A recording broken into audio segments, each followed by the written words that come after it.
All right. Look, Anthony Bourdain, outstanding chef. I think he had a great personality. I think Anthony Bourdain is one of those people that really left an impact in the world. And he was an American chef. He was an author. He lived life. He lived life to the fullest. And I think it's important for us to remember that, you know, we have to be inspired. We have to push forward. And his demise was self-deletion. Okay. But I want everyone to know that in this world that we do live in, that it's important for us to, you know, make an impact as much as we can. And I found a video that just was just like, okay, are you just saying this just to be controversial? Are you saying this just to, you know, do all this stuff? But let me just say this here.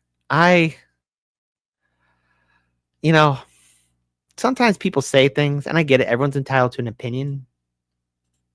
But this is 39 seconds of just like, what?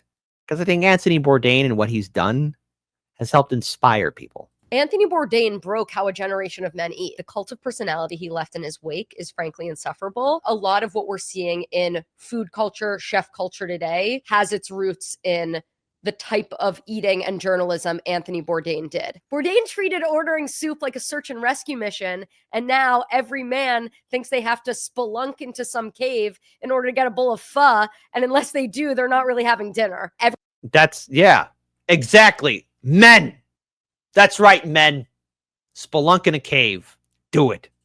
Ordering soup like a search and rescue mission, and now every man thinks they have to spelunk into some cave in order to get a bowl of pho, and unless they do, they're not really having dinner. Everyone just needs to calm down, take a step back, enjoy the slice of pizza or burger you're eating. It's not that deep. No. I refuse this. I deny this. I mean, are you serious here? I mean, come on. All right? Food is love. Absolutely. Food is love. Okay? It is that deep. All right? It's listen. It's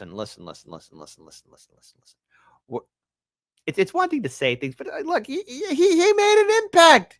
A lot of his shows and his criticism and his journalism is really legit. Like, we lost somebody who was a very special soul. And it is, again, condolences to his family when he passed, when he went away. And I know my words are just speaking into the ether, but, if you're going to be talking about somebody, okay, ask yourself this. Why is it that maybe men would want to spelunk or have an adventure cooking or doing that? Why is it? Because somebody said that, hey, it's okay. Like, I, for one, I'm happy that I know how to cook. Now, will I ever into MasterChef or Hell's Kitchen? No. Listen, my soul can't handle being yelled at Chef Ramsay, okay? And if I had to confront Chef Marco and I disappoint him, I think I'd have to go into abject poverty. I don't think I could ever be seeing the light of day again. Because when Chef Marco gives you that look of disappointment, it's like, oh, there's no recovery after this, honey child. Same thing with getting yelled at with Chef Ramsay. It's like, okay, like I tried and failed miserably at trying to make some of Chef Ramsay's food. And it was good, but I would never post it on the internet because I don't have the spine to have Chef Ramsay to say, oh, F off, okay? But Anthony Bourdain, he was a legend. Still is a legend. How about that? Correction. Still is a legend. And everyone needs to know that when you have somebody who is making an impact, even after they are long gone, that says something about who they were personally, and that the fact that there are people out there that didn't even see him when he was still around. Like a lot of the videos, like it's from when he was still alive. The fact that it's still impressionable on future generations says a lot about the personality, the talent, the kindness, the compassion, the wisdom that they're offering. So it is that deep.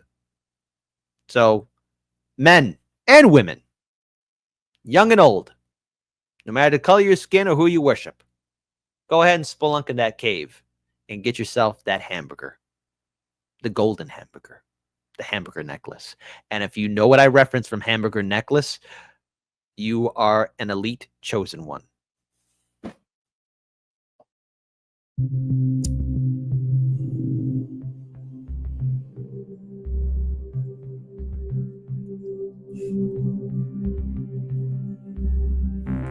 And you don't stop, just push through and you don't stop. Broken and bruised, you don't stop. Coughing up fluid, you don't stop. Alright, fresh from the mines that brought you King Midas. Sign of the times, call me Homo detritus.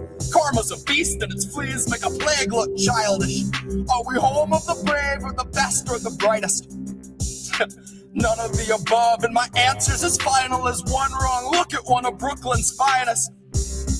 Now Barack was a real class act, been a walk to The Hague so stylish, where he can perch on a warlord's throne, made a little known Middle East drone violence. Buddy, they were logging mileage while you and your smartphone were both on silent. Too busy hailing Barack as a well-spoken token that prejudice was dead and America had woken up when all along our bigotry was thriving. In a rising red vitriolic tide so thick that it is binding, like a contract of slavery they gave us in writing. Loophole amendments that lay on their minds and then go into hiding, so they can legislate slaves to a 20-cent wage if they're on the inside. The road isn't long, it is wide, and there's not much winding. They just lead you to a lifetime of small crime, bring you back and put you in a line, doing sweatshop labor for a couple fucking dimes. And you can spend your whole life here being beaten by a staff of steroid gym rat white nationals. Do it all for Nike, buddy, do it for the capital, do it for the guards so they'll treat you like an animal. Do it when you're sick or you're sore cause you have to. Do it so the prison shareholders can roll in their dough and remodel their bathrooms with walk-in showers that might be a little bit bigger than the cell where you spend 20 hours of your 24, maybe more. They don't count it anymore. They just need you well enough to move a product out the door.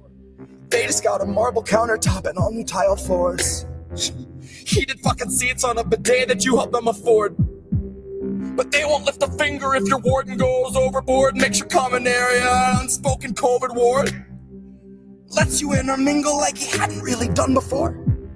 Now there's a lot of pits dug up in the yard, all numbered, and he still won't tell you what the number's for. But it's gotta be a warning.